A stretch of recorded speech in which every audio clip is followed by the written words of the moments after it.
Bonjour à tous, bienvenue dans Legal Club Sandwich, votre émission pour découvrir du contenu juridique qualité et à la cool dans un esprit léger. Vous le savez maintenant, c'est l'objectif de l'émission. On vous donne rendez-vous 2 fois par mois, le jeudi à midi, pour parler de sujets juridiques, mais voilà, sans trop se prendre la tête non plus.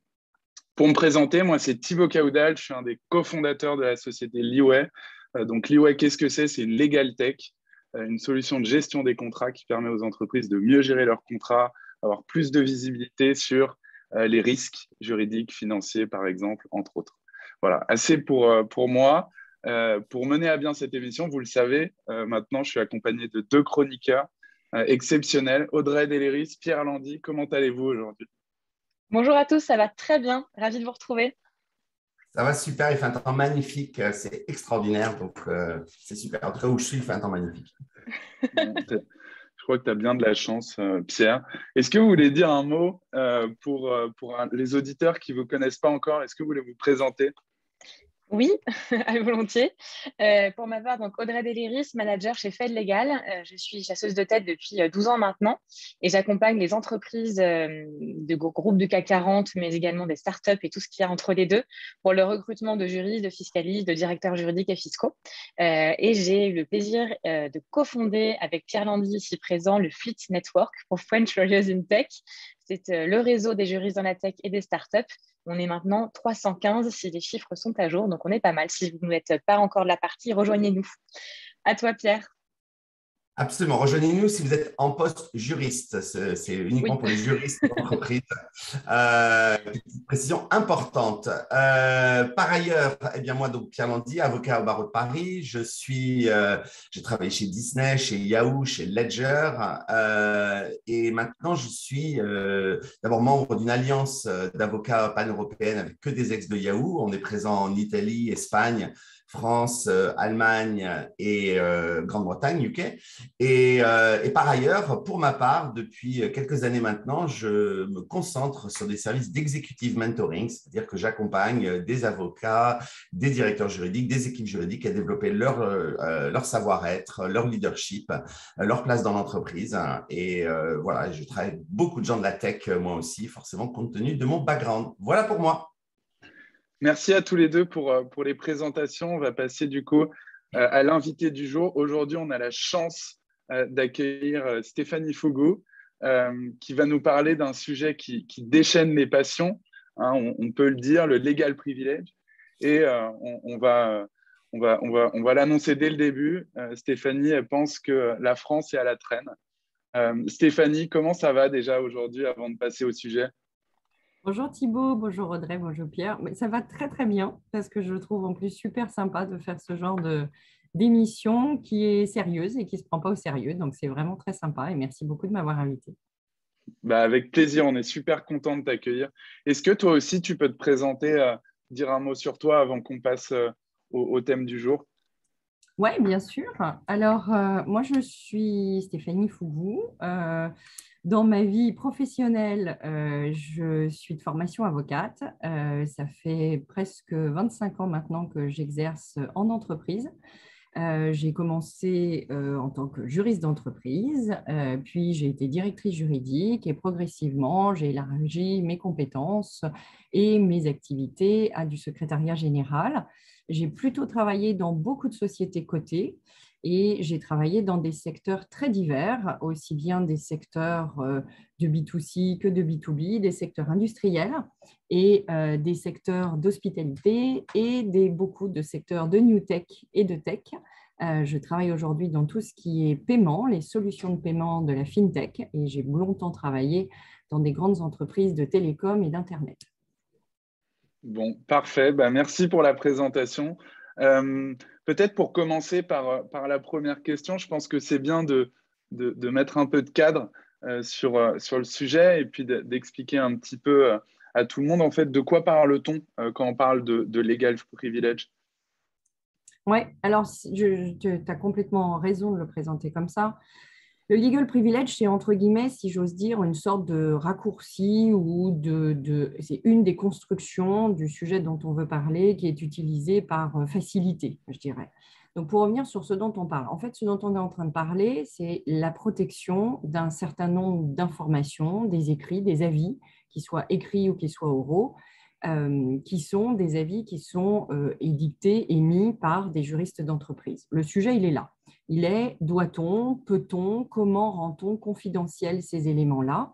Et donc, c'est la protection qu'on viendrait conférer à ces avis, écrits ou oraux. Donc, c'est ça dont on parle.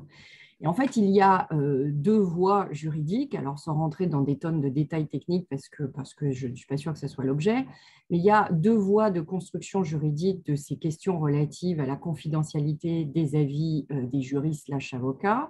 Il y en a un qui s'appelle en gros le secret professionnel des avocats et que l'on retrouve en France comme l'on retrouve dans pas mal de juridictions de droit dit continental.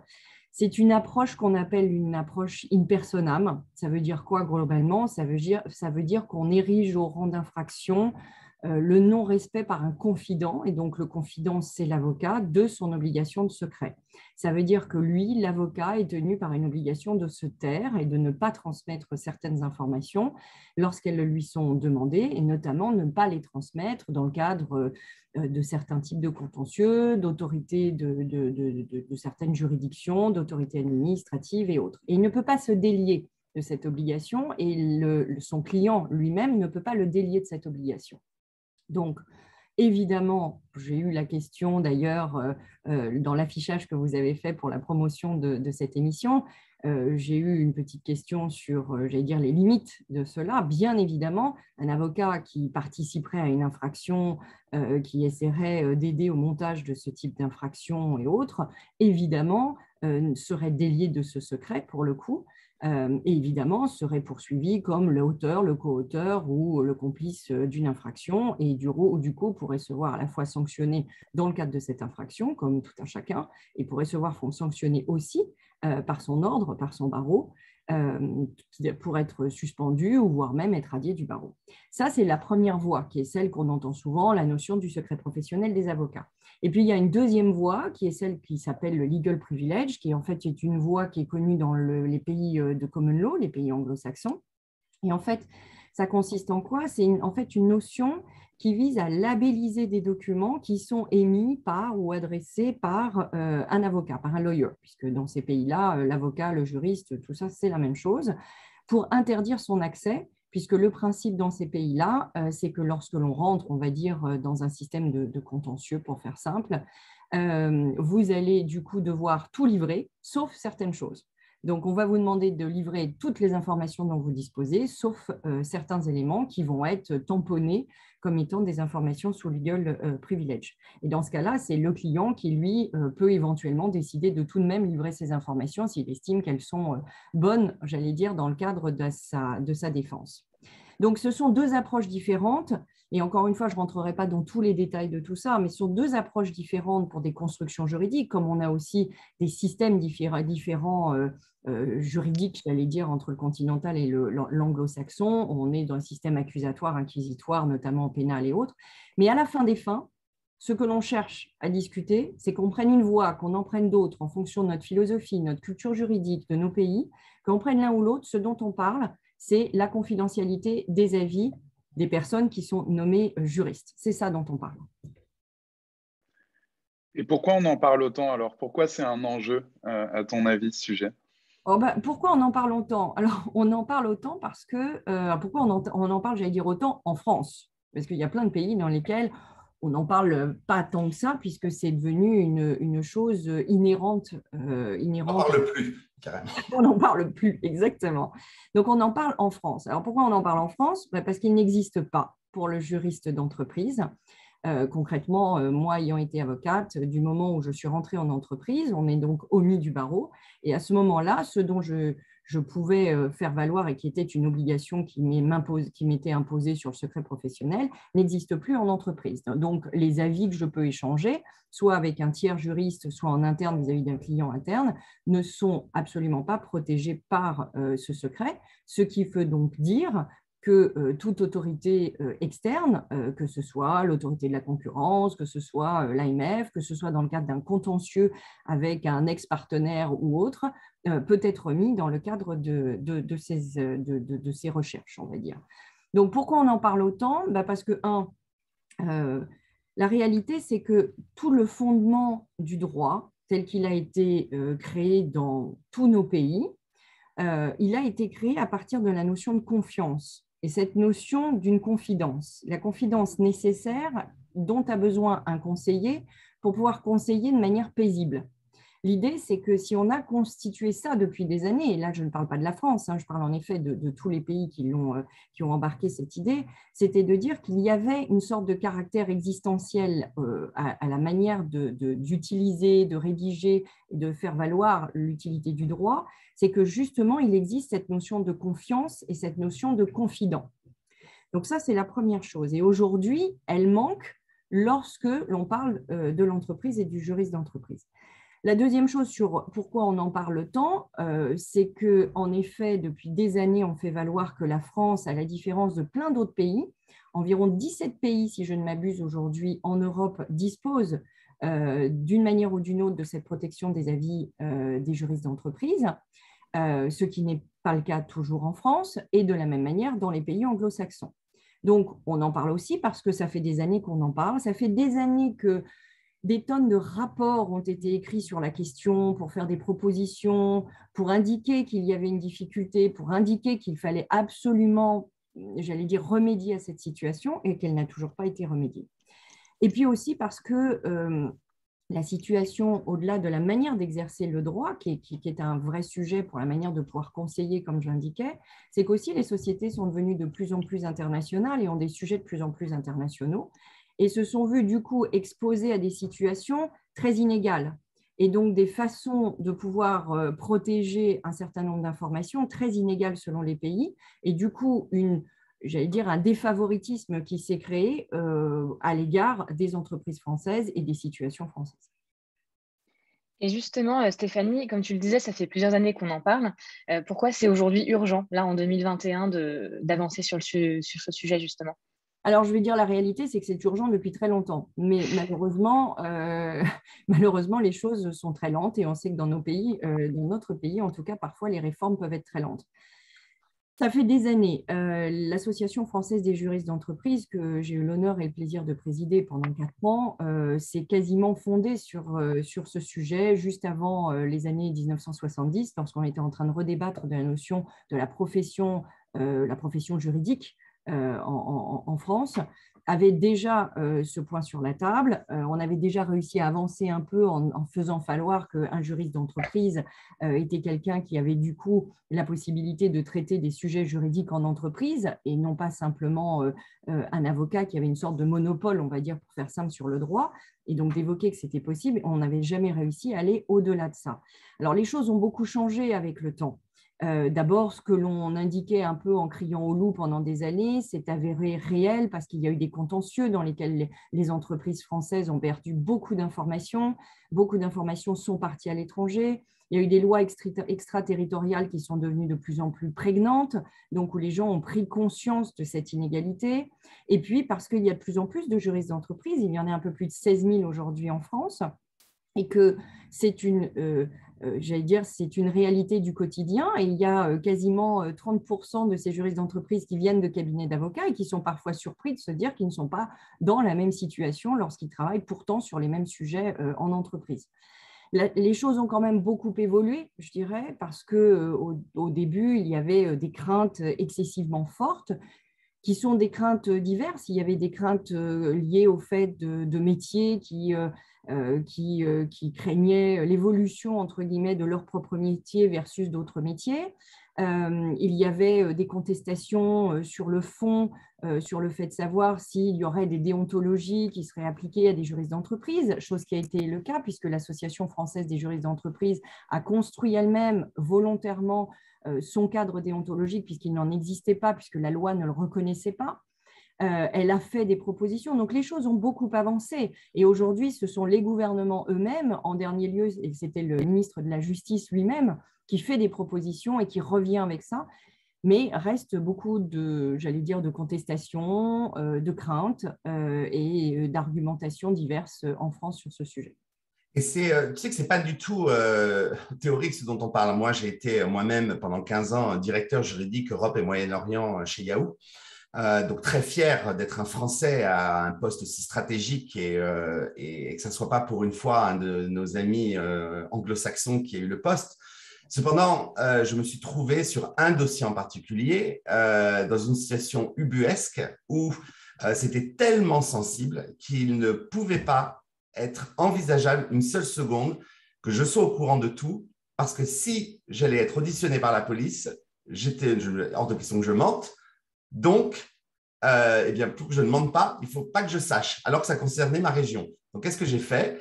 J'ai donné le dossier en gestion au directeur juridique Angleterre, Royaume-Uni, qui a fait les meetings avec le CEO de Yahoo, les exécutifs aux États-Unis, le directeur juridique monde. Et moi, j'étais, voilà, je regardais passer le train et je n'étais pas du tout au courant de ce qui se passait pour pouvoir dire, et j'ai été auditionné, que je n'étais pas au courant. C'est complètement absurde. C'est une perte de compétitivité hallucinante. Et je dois avouer que les Américains, quand ils ont découvert cette histoire de legal privilege, bon, ils sont tombés des nues. Après, je les ai rassurés, c'est pas si souvent que voilà, mais je me suis dit, ils vont me sortir, ils vont me dire, Pierre, tu peux pas continuer de directeur juridique si tout ce que tu écris peut se retrouver dans les mains des autorités, etc., que tu n'es pas protégé par la confidentialité. Donc, lorsque j'entends certains dire que ce n'est pas un combat à mener ou qu'on n'est pas à la traîne, non, il y a de vrais problèmes et concrètement, ça pose un vrai problème et il faut le régler. Il y a peut-être une chose sur laquelle, pour rebondir sur ce que dit Pierre, sur lequel j'aimerais juste mettre un point tout de suite, c'est que dans les différents arguments qu'on entend à l'encontre de cette évolution, il y en a plusieurs. Il y en a un, alors je vais en citer quelques-uns. Il y en a un qui d'ailleurs a été cité dans le cadre des échanges sur LinkedIn. Il y en a un qui consiste à dire, mais demain, les enquêteurs qui sont des enquêteurs souvent, on va dire, dans la partie pénale, si j'ose dire, les enquêteurs qui sont déjà bien normaux et ont parfois des manques de moyens en France, vont être encore dans une situation plus compliquée parce que, je rappelle ce que ça veut dire que si le juriste d'entreprise demain pouvait bénéficier de la confidentialité de ses avis, il y a plusieurs manières de faire ça, bien évidemment. Nous sommes tous juristes autour et on sait qu'il y a toujours des constructions intelligentes pour faire ça. Mais globalement, ça voudrait dire qu'il serait rattaché à un conseil ordinal, donc de la même façon qu'un conseil de l'ordre, par exemple. Alors, ça pourrait être parce qu'enfin, les juristes et les avocats deviennent les mêmes et la même fonction, la même profession, ou alors, à part, les juristes de l'entreprise auraient leur propre institution et un propre ordre, entre guillemets, de l'institution. Et ça veut dire qu'en effet, lorsqu'il y a une enquête, de la même façon que lorsque les enquêteurs souhaitent aller dans un cabinet d'avocats chercher des informations, ils doivent en informer le bâtonnier. Le bâtonnier ou quelqu'un, le représentant, doit être présent afin de s'assurer que les choses soient observées. Et s'il y a une contestation parce qu'un enquêteur dit « mais non, moi cette information, je veux tout de même la prendre parce que je pense qu'il y a un faisceau d'indices qui m'amène à penser qu'il y a une fraude potentielle à laquelle a participé, entre guillemets, ce juriste ou cet avocat », l'affaire est menée devant le juge des libertés et des défenses, de droit, donc JLD, appelé ainsi, pour décider si en effet cette information doit être divulguée ou pas. Donc, ça veut dire qu'en effet, il y a des étapes un peu différentes pour assurer cette protection. Alors, certains disent, oui, mais alors déjà, c'est très compliqué de faire une enquête, on a très peu de moyens en France, c'est très lourd, donc rajouter ceci viendrait juste empêcher les enquêtes. Moi, je réponds juste à ça que, il est potentiellement vrai, en effet, que j'allais dire, quand ils regardent face à ce que les États-Unis ont donné comme pouvoir et comme nombre de personnes et comme moyens à leurs enquêteurs, je peux comprendre que les Français trouvent parfois qu'ils sont bien démunis. Maintenant, on l'a toujours dit, moi je suis prête à soutenir, et mes amis et collègues aussi, on est prêt à soutenir, j'allais dire qu'il y ait plus de moyens pour eux, voire qu'il y ait potentiellement un JLD dédié au secret professionnel, mais ce n'est pas parce que nous avons des problèmes de moyens potentiels qu'il faut pour autant en oublier des équilibres nécessaires en termes de respect du droit et respect du contradictoire. Donc je pense que cet argument peut être juste, mais il n'empêche pas que ce n'est pas pour cela qu'on doit arrêter un train de nécessité.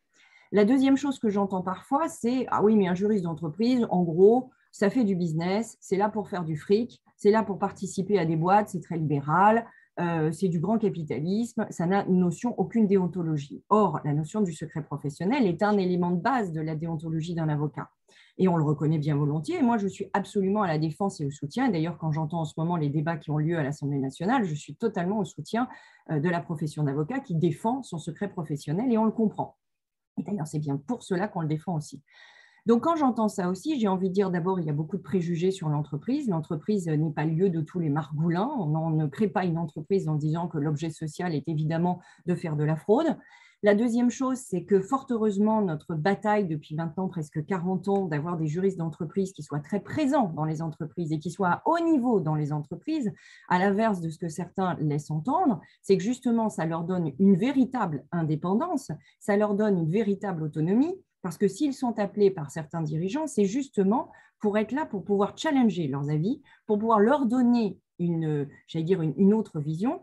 Ils sont aussi protégés, j'allais dire, par un droit du travail qui fait qu'on ne sort pas un salarié comme ça juste parce qu'il n'aurait pas voulu monter une fraude. Ça ne s'est jamais vu. Donc oui, il a une protection qui est encore plus forte, je dirais, qu'un avocat avec lequel vous n'avez juste pas envie de travailler parce qu'il ne conviendrait pas à la demande que vous avez.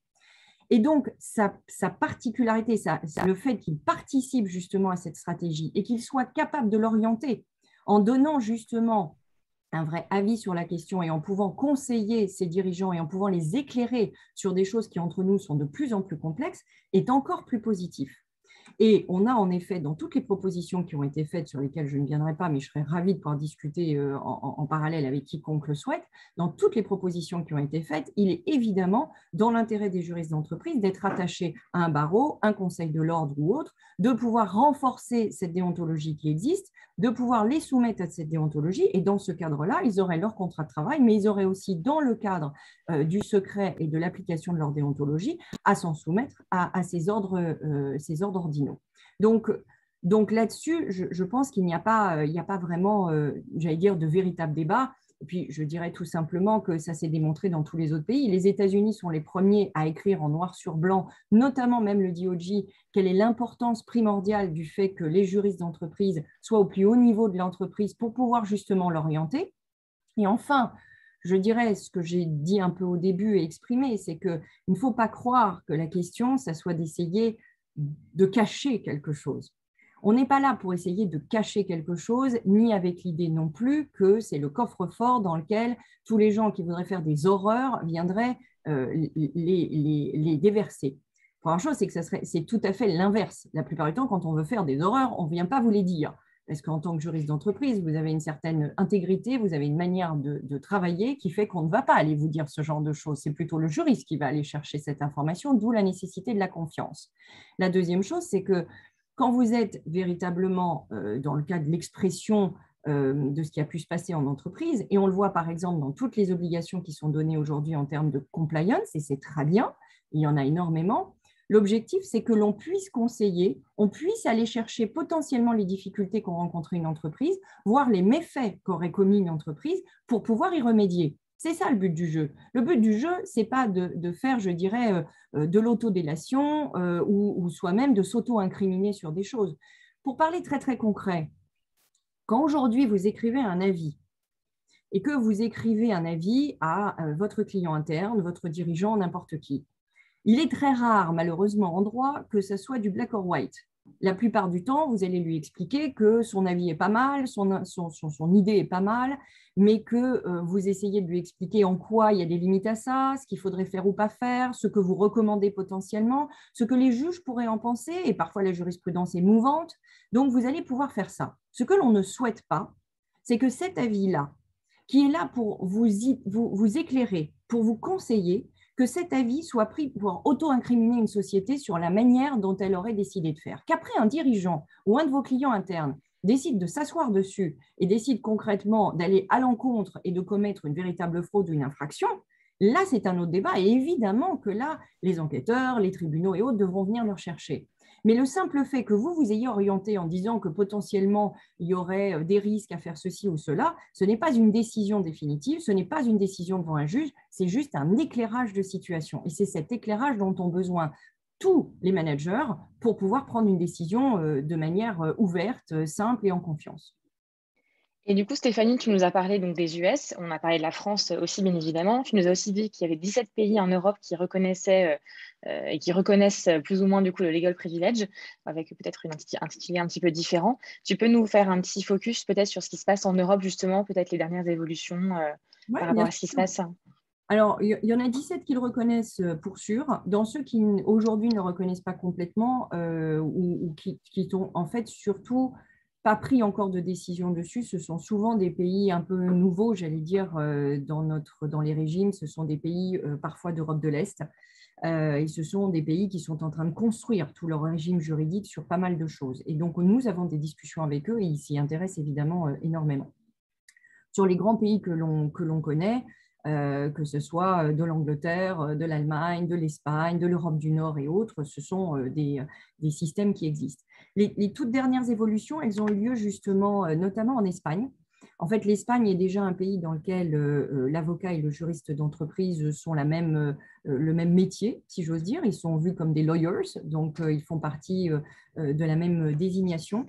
Ce qui n'était pas encore assez formalisé et totalement clair, c'était justement le fait qu'ils bénéficient en tant que lawyers in-house, comme on appelle, qu'ils ne bénéficiaient pas de manière assez claire de cette notion de secret professionnel / de confidentialité.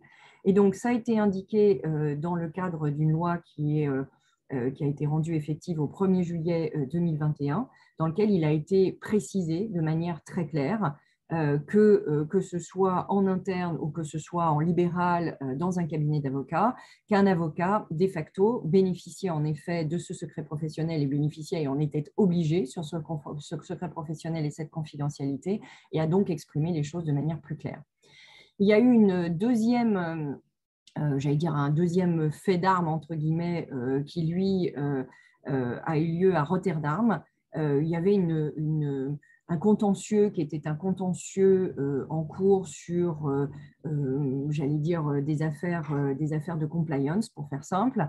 Il y avait des juristes qui travaillaient sur ces dossiers, une quinzaine de juristes, avec des juristes qui étaient internes à la société, des juristes qui venaient de l'étranger. Et donc, il y a eu pas mal de débats qui ont été soulevés sur la manière d'appréhender tout ça. Et ce qui est intéressant dans cette jurisprudence, que d'ailleurs, je pense, on vous a mis en lien ici avec quoi que ce soit, surtout, n'hésitez pas à m'appeler non plus là-dessus. Ce qui a été intéressant, c'est que justement, il y avait eu un débat qui avait été soulevé sur la notion du directeur juridique qui était au niveau du COMEX et est-ce que cela posait un problème. Et la réponse, finalement, a été de dire non, ça n'en est pas du tout, ce n'est pas un enjeu. C'est justement même plutôt aidant de se dire que ces personnes sont là pour éveiller la conscience de nos directions générales et pour aider à comprendre dans le méandre des difficultés juridiques. Donc, ça a été évoqué comme n'étant absolument pas un sujet entre le positionnement au niveau d'un management ou les autres. Et de la même manière, a été indiqué de manière précise que si un juriste, un avocat externe, j'allais dire, ou un juriste qui travaillait, qui était dans un autre barreau et qui travaillait auprès d'une société d'une autre nationalité, qu'il était surtout important qu'il se déclare sur le terrain, j'allais dire, sur le sol sur lequel il travaillait et qu'il puisse souscrire à la déontologie qui était liée à ce pays-là. Donc, certains ne l'avaient pas fait, la formalité n'avait pas toujours été rencontrée, mais donc ce qui a été rappelé est ce que l'on concède absolument et que l'on comprend tout à fait aussi. Et dis-moi, Stéphanie, on a beaucoup parlé de ceux qui ne sont pas trop pour. On a quand même des alliés dans cette affaire? Oui, on a pas mal d'alliés. On a beaucoup d'alliés. D'abord, il y a beaucoup d'avocats. Il ne faut pas oublier qu'il y a énormément d'avocats qui sont tout à fait favorables à ça et qui le comprennent depuis des années. Certains qui ont été en entreprise, en cabinet d'avocats et qui ont pu voir peut-être un peu l'ineptie du système. Beaucoup d'avocats qui sont souvent des avocats au conseil ou des avocats qui travaillent de manière très proche avec les entreprises. Donc, il y a beaucoup d'avocats et beaucoup de personnes du monde juridique qui sont au soutien. Aujourd'hui, il y a un gouvernement. Je rappelle que c'est Emmanuel Macron, notre président, qui, en 2015, a mis sur la table cette proposition pour la première fois. Elle n'est passée pas très, très loin, mais elle était encore peut-être pas totalement assez mûre pour être acceptée par pas mal d'autres personnes de la profession. Donc, on a pas mal de personnes qui sont en effet aujourd'hui au soutien. Après, il ne faut pas le cacher, il y a des craintes, et moi j'ose le dire, il y a des craintes parce que, comme dans toutes les professions, ce sont des professions qui se transforment énormément, la profession d'avocat, et on le voit tous les jours. C'est une profession qui voit subitement qu'il y aurait 16 000 juristes d'entreprise dans une autre grande profession dans laquelle ils sont aujourd'hui 60 000 et où certains sont parfois en difficulté. Et donc, une sorte de crainte de se dire, est-ce que tout ça crée une concurrence? Alors même que la réalité, c'est que c'est plutôt une très grande complémentarité, que l'objectif du juriste d'entreprise n'est pas d'aller au-delà, j'allais dire, de l'engagement qu'il a pour son entreprise, n'est pas de plaider à la place d'un certain nombre de personnes qui sont aujourd'hui des gens très vaillants et très très bons à connaître les coursives des palais, ce que les juristes d'entreprise ne connaissent pas et ne cherchent pas à connaître, puisqu'ils ont une appréhension du métier très très différente. Donc je pense qu'il y a beaucoup de craintes. Ce dont je suis assez convaincue, c'est que quand on met les choses sur la table à la fin des fins, on est tous juristes et il y a beaucoup de choses qui s'aplanissent très rapidement. Après, il y a ceux que j'ai invoqués qui sont notamment, j'allais dire, des enquêteurs qui peuvent avoir aussi des craintes à se dire qu'ils vont avoir du mal à mener leurs enquêtes, mais ça, je crois que j'ai essayé en tout cas d'y répondre et en tout cas, on est prêt à leur côté à soutenir certaines demandes et autres si c'était des problématiques de moyens. Et puis, il y a beaucoup de dirigeants d'entreprises qui sont aussi à nos côtés, le MEDEF, la FEP. Il y a 4 ans de ça, on avait fait signer une pétition pour demander qui était au soutien. Il y avait plus de 140 patrons d'entreprises qui avaient signé cette pétition. Et il y a aujourd'hui aussi un grand site qui s'appelle les Grenelles du droit, tout droit devant. Et vous avez plus de 600 avocats et autres juristes qui avaient signé ce genre d'engagement il y a de ça quelques années quand on était parti sur ce projet. Et Stéphanie, pour finir sur ce sujet qui du coup est passionnant, et on te sent passionnée aussi d'ailleurs, tu pourrais nous parler des prochaines étapes justement pour faire avancer les choses en France en tout cas? Bien sûr. Oui, alors moi je suis passionnée, mais je suis passionnée, j'allais dire, j'ai la chance d'abord de manière très opérationnelle, j'ai eu à gérer ce genre de sujet très souvent dans l'entreprise et je sais combien il est complexe et combien il nous met en difficulté. J'ai eu comme Pierre à être exclue de certains sujets qui étaient traités par des équipes et pour lesquelles je ne pouvais même pas remonter de l'information au niveau de la direction générale parce que j'étais le maillon faible et que je risquais de casser la chaîne de confidentialité et que du coup, on ne pouvait pas prendre ce risque-là. Donc, un vrai sujet, j'allais dire, de gestion de risque. J'ai eu à gérer ce sujet quand vous devez recommander à vos directions générales de faire des choses et que de simple fait d'écrire et d'élaborer toute votre réflexion juridique devient un vrai sujet sur lequel vous ne savez même plus comment le traiter et vous en arrivez à ne plus écrire, mais simplement à parler. Donc, j'ai eu à le gérer au quotidien. J'ai eu à le gérer face à des entreprises qui n'étaient pas du tout bienveillantes et dans des pays dans lesquels on a beaucoup mieux compris que nous que le droit était un outil phénoménal pour faire de la géopolitique, de la politique et de la stratégie économique d'attaque face à d'autres pays. Donc oui, ça me passionne beaucoup. Alors pour répondre vite, le ministre de la Justice y est revenu il y a quelques mois, en décembre, janvier, a refait une proposition. C'était une proposition pour faire une sorte d'expérimentation d'avocats en entreprise. Elle a, comme d'habitude, j'allais dire, déjà permis de remettre un certain nombre de points sur la table et d'en rediscuter. Malheureusement, il y avait encore des oppositions assez fortes du côté des avocats et des jeunes avocats. Et du coup, elle n'a pas réussi à persévérer plus longtemps. Et à l'époque, je pense qu'il y avait aussi un contexte qui n'était pas non plus totalement favorable, je dirais, sur ces questions de secret professionnel, puisque vous voyez qu'il y a beaucoup de débats encore qui sont sur la table. Il reviendra, c'est sûr, et nous continuerons à le faire revenir sur la table si ce n'était pas fait par nos alliés. Il reviendra peut-être à l'occasion du lanceur d'alerte. Vous savez qu'il y a une directive européenne qui doit être transposée. Vous savez qu'il y a des évolutions qui ont été présentées par un député qui s'appelle Raphaël Gauvain, qui est quelqu'un qui avait été mandaté par Emmanuel Macron il y a quelques années pour travailler justement sur ce sujet de compétitivité et qui est revenu aussi sur ce sujet à l'occasion de réflexions sur les impacts de la loi Sapin 2. Donc, il va y avoir encore des fenêtres d'ici la fin de l'année et il y aura de toute façon de nombreuses fenêtres qui reviendront. Donc oui, le sujet n'est absolument pas éradiqué et de plus en plus de personnes savent que c'est une évidence. Merci beaucoup, Stéphanie. Effectivement, on pourrait creuser avec toi pendant encore des heures. Si vous avez des questions pour Stéphanie, n'hésitez pas à les poser. Et puis maintenant, on va passer aux chroniques du jour. Absolument. Audrey, voilà ton jingle.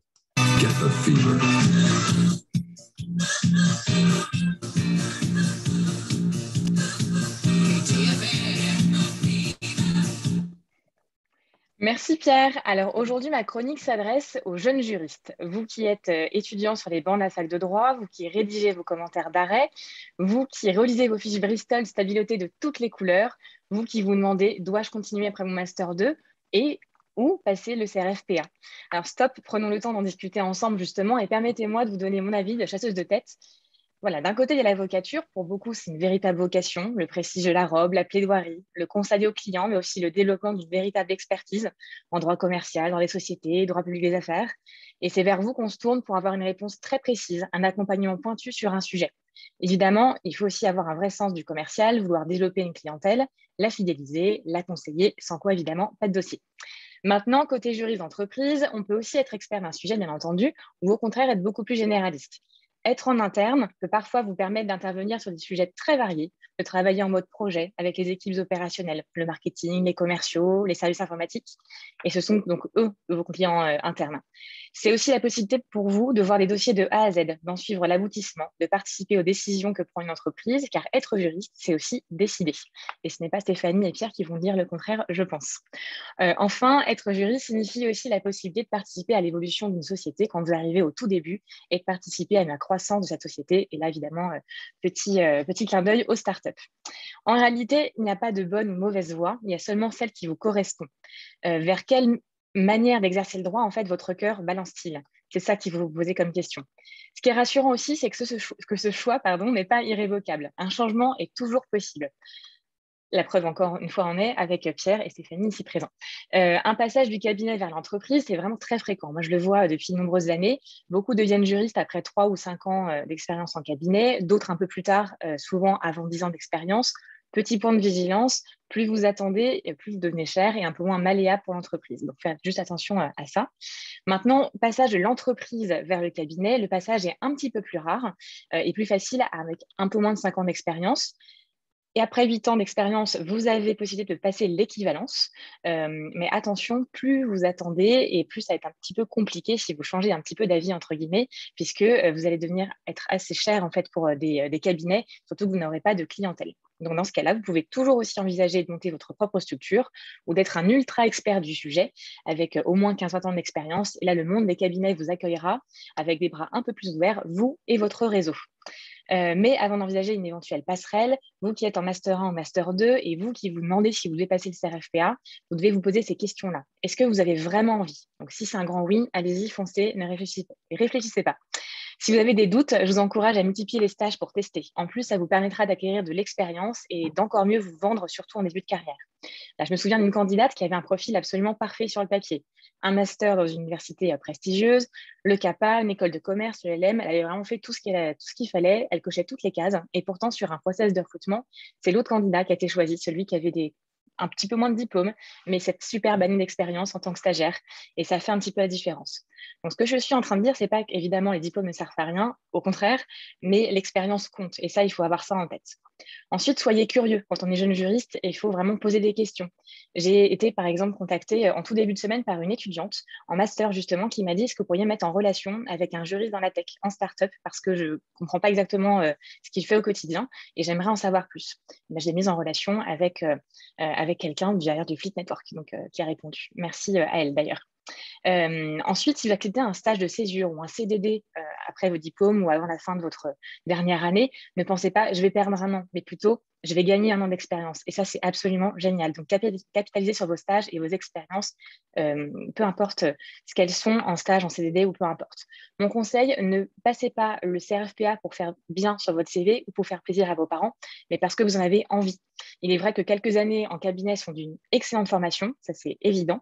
Mais si vous savez d'ores et déjà que vous avez envie de vous frotter aux questions opérationnelles tout de suite, eh ben, allez-y, foncez en entreprise. Il y a d'excellents juristes qui ont fait toute leur carrière dans l'entreprise et ça s'est extrêmement bien passé sans forcément avoir le CAPA non plus. Donc, je vous rassure, dans tous les cas, que vous choisissez de devenir avocat ou d'embrasser la carrière de juriste, vous travaillerez main dans la main avec vos confrères de cabinet ou l'entreprise. Et le juriste et l'avocat sont complémentaires, ne l'oublions pas. Et c'est ce qui fait la richesse de tous ces beaux métiers du droit. Merci. À toi, Pierre. Merci beaucoup, Audrey. Et effectivement, je lance mon propre jingle. C'est parti. We do.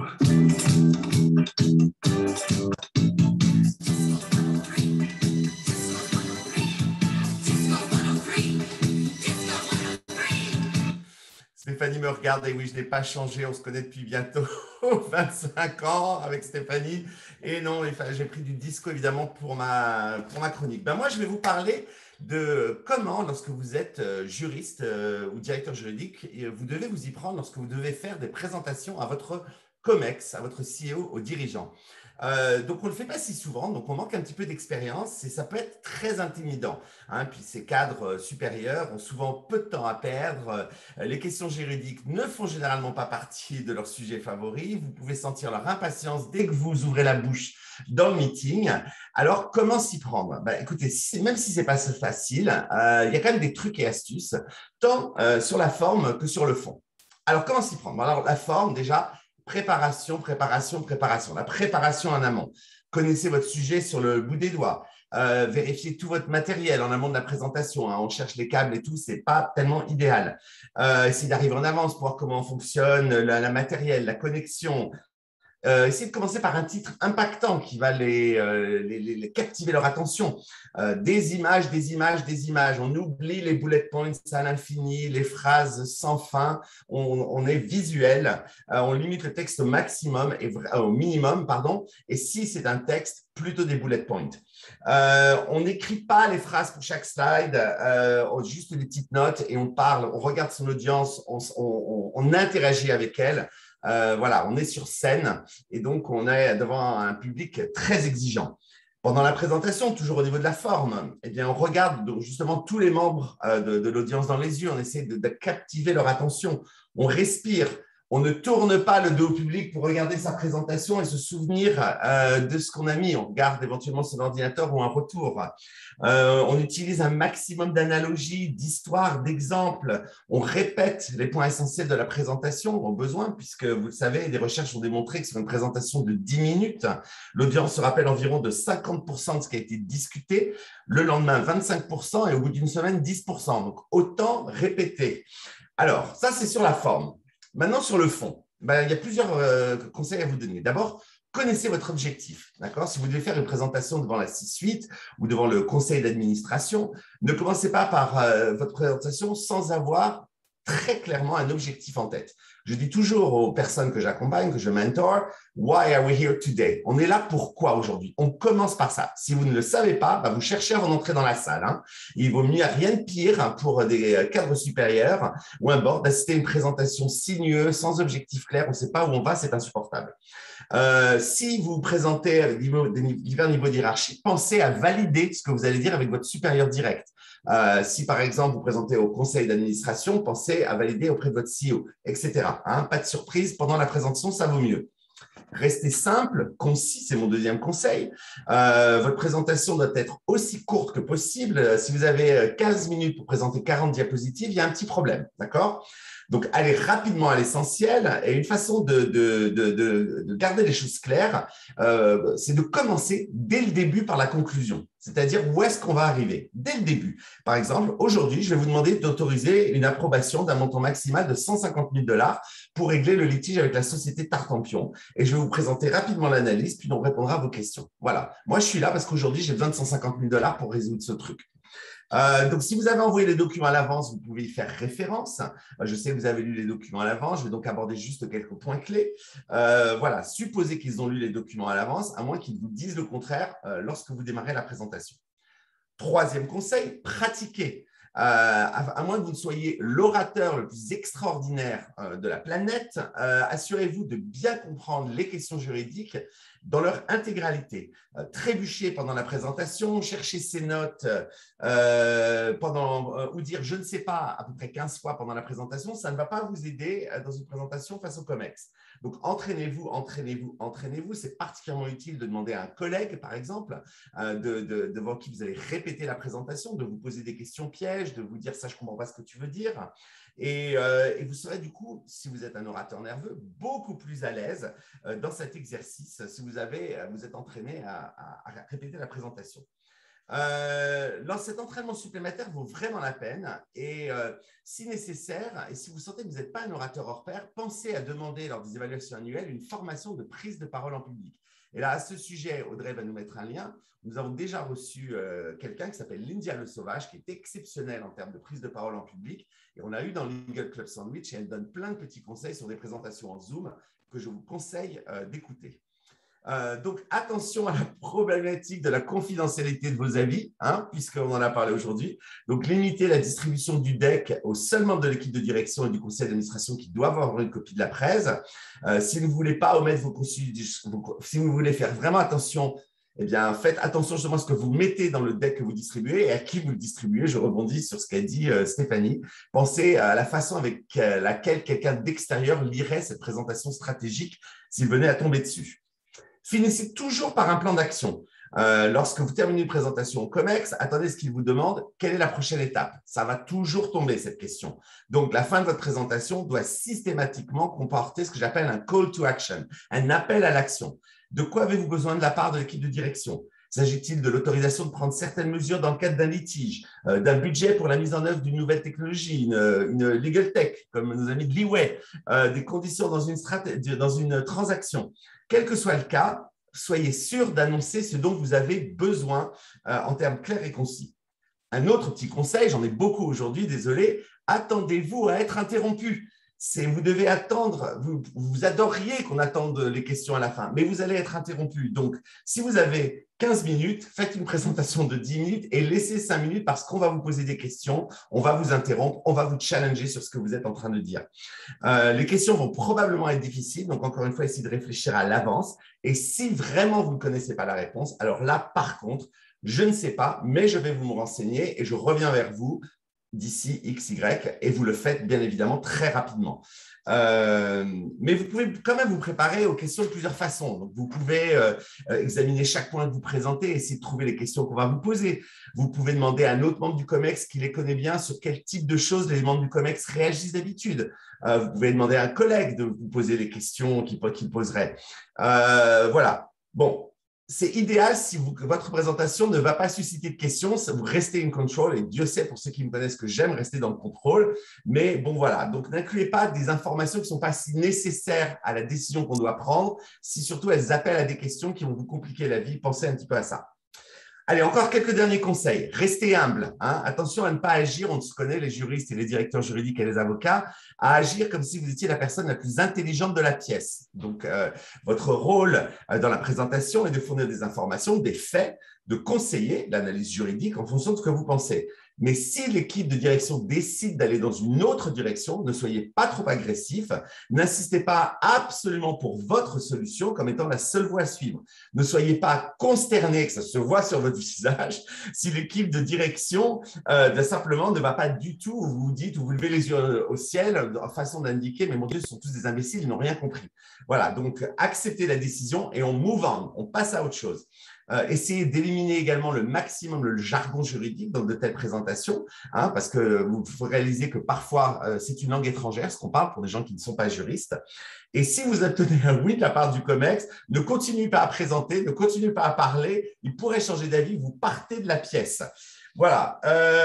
Et dernier petit point pour conclure, attendez-vous à un drame. Il y a toujours des drames. We love a bit of drama. Donc, ne supposez pas, encore une fois, que le projecteur ou le Zoom fonctionnera. Ayez des copies papier à distribuer au besoin si ça doit le faire. Hein. Allez aux toilettes avant la réunion. Ça serait quand même ennuyeux d'avoir oublié ce petit détail. Évitez les vidéos, enregistrements intégrés, les animations, sauf si vous êtes dans le marketing, vous avez fait du design, hein, parce que l'animation, la vidéo qui ne se déclenche pas est la roue de la mort sur Mac, on évite. Les fautes de frappe, hein, bon, une faute de frappe ou d'orthographe à chaque mot, moyen. Et voilà. Donc, présenter des questions juridiques ou commerce, ça peut être une expérience éprouvante, mais c'est une compétence nécessaire si vous voulez progresser dans l'entreprise au sein du service juridique ou si vous cherchez un poste plus important dans une autre entreprise. C'est vraiment un exercice obligatoire. Donc, cherchez des occasions de présenter des exposés, d'être mis en valeur, de vous mettre en difficulté, mais préparez. Les clés du succès sont simples. Préparez-vous trop, restez simple, ayez une demande claire et faites vite. Merci Audrey, merci Pierre pour ces super chroniques comme toujours. Du coup, on a 2 questions pour terminer l'émission d'aujourd'hui, Stéphanie. La première, c'est une question de Morgane qui, elle, nous dit que dans certaines entreprises, notamment américaines, le fait de ne pas avoir le barreau est pénalisant pour y postuler. Et du coup, elle se demande si si le fait d'obtenir le legal privilege pourra mettre fin à cette discrimination. Qu'est-ce que tu en penses, toi? Oui, elle a complètement raison. C'est malheureusement un des exemples. Il y a plusieurs situations. On a des situations d'entreprises françaises qui ont, entre guillemets, délocalisé, et je ne les citerai pas, mais il y a 2 très grandes entreprises du CAC 40 qui ont délocalisé une partie de leur services juridiques contentieux dans d'autres pays européens pour justement ne pas se retrouver dans ces situations et pouvoir les gérer sous le sceau de la confidentialité. Et en effet, oui, elle a pleinement raison. Si demain, j'allais dire, avocats et juristes étaient traités de la même manière et qu'en effet, dans l'exemple que donnait Pierre, pour une entreprise, elle ne se dirait pas « Ouf, vais-je avoir un maillon faible dans l'histoire qui mettrait à mal potentiellement tous les conseils que je pourrais obtenir de cette direction-là », en effet, cela résoudrait évidemment ce problème. Et d'ailleurs, c'est un des sujets qu'on a souvent soulevé en disant qu'il y avait une vraie question autour, ne l'oublions pas, que plus nous aurons des juristes d'entreprise, alors là on parle des Français, mais plus on aura de juristes d'entreprise qui rentreront dans ces boîtes-là, plus, si je peux me permettre, et je pense que Pierre ne me contredira pas là-dessus, c'est que nous aurons aussi, naturellement, parce que les juristes français ont été élevés avec des cabinets d'avocats français qu'ils connaissent bien et des gens autour d'eux, on aura tendance aussi à déployer du droit continental, des avocats français et des gens européens, plus que des choses qui sont moins natives pour nous aux États-Unis.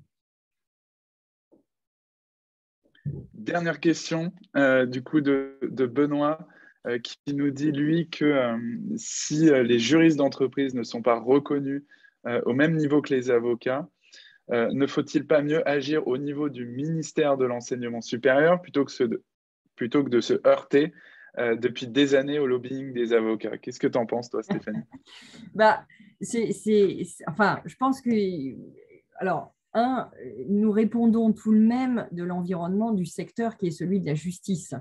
Et donc, en tant que, j'allais dire, auxiliaire de justice, quelque part, nous avons une sorte de… Alors, nous ne l'avons pas parce que les juristes d'entreprise ne sont pas reconnus aujourd'hui, ne sont pas… en tout cas, ils sont reconnus dans la loi comme étant une profession, mais ils ne sont pas reconnus avec des droits et obligations nécessaires ou suffisants qui vont avec. Mais nous sommes tout de même liés à une profession qui est la profession juridique. Et donc, notre profession n'est ni l'enseignement, ni des choses de recherche, et donc dont dépendent les ministères de l'enseignement. En revanche, ce qui est vrai, il y a un point qui est juste, c'est qu'on y travaille d'ailleurs aussi beaucoup, c'est qu'au niveau de l'enseignement, je pense qu'il serait très utile que les notions, par exemple, de déontologie, que ce soit pour les avocats ou les juristes d'entreprise, soient prodiguées au plus jeune âge, je dirais, et que dès le début, on puisse embarquer tout le monde dans ces questions de déontologie et leur faire comprendre et assimiler ces questions-là pour que, quelque part, tout au long du parcours, même sans aller à l'école du barreau ou en y allant, comme l'indiquait Audrey, ce soit des personnes qui aient entendu, j'allais dire, les mêmes typologies de réactions et de réflexes déontologiques à apporter à leur métier. Donc, je pense qu'il y a un travail qui peut être fait en amont, certes, Mais après, nous sommes une profession juridique et la profession juridique, il y a beaucoup à voir, j'allais dire, au niveau du ministère de la Justice. Et pour répondre enfin sur un dernier point, c'est que l'autre ministère qui nous a souvent aidés et qui en tout cas a été assez compréhensif sur ce sujet au nom d'une compétitivité de la France, c'est le ministère de l'Économie. Donc, on a souvent le ministère de l'Économie qui a poussé pour qu'il y ait une évolution des professions du droit et des droits et obligations à cet égard. Merci beaucoup, Stéphanie, pour tout ça. C'était passionnant aujourd'hui. Est-ce que ça t'a plu, toi, ce passage dans Legal Club Sandwich? Absolument ravie. Alors, comme tu le disais, la seule chose, c'est qu'à chaque fois, c'est vrai que j'en suis passionnée. Et je suis ravie de pouvoir répondre à quiconque voudrait m'écrire en parallèle ou autre. Et puis, franchement, je vous félicite énormément. C'est un vrai bonheur d'être avec vous à cette heure-là, avec autant de dynamisme et de joie. Et j'ai beaucoup apprécié aussi vos deux petites présentations courtes d'Audrey et Pierre qui sont right to the point and very fair. Merci. Merci beaucoup, Stéphanie. Alors, l'invité du jour, le prochain invité, pardon, dans 2 semaines, est-ce que tu peux nous présenter un petit peu de quoi on va parler, Audrey? Oui, dans 15 jours, dans 2 semaines précisément, on va recevoir Alexandre Menet, qui est secrétaire général et VP exécutif VP, du groupe Atos. Il va nous parler de la place du droit dans l'entreprise, des enjeux d'aujourd'hui et ceux de demain. Donc, un sujet qui concerne tout notre auditoire a priori, que ce soit d'ailleurs les avocats et les juristes. Vous êtes tous les bienvenus dans 2 semaines, encore une fois, à parler de ce sujet. Et il a fait des révolutions brillantes techno au sein même de sa direction juridique. Il a été un des premiers, donc vous allez vous régaler. Eh ben, c'est parfait. Merci à tous pour aujourd'hui. Je crois qu'on peut lancer le jingle de fin. Absolument. Pierre, on vous retrouve dans 15 jours, les amis. Au revoir. Bonne journée.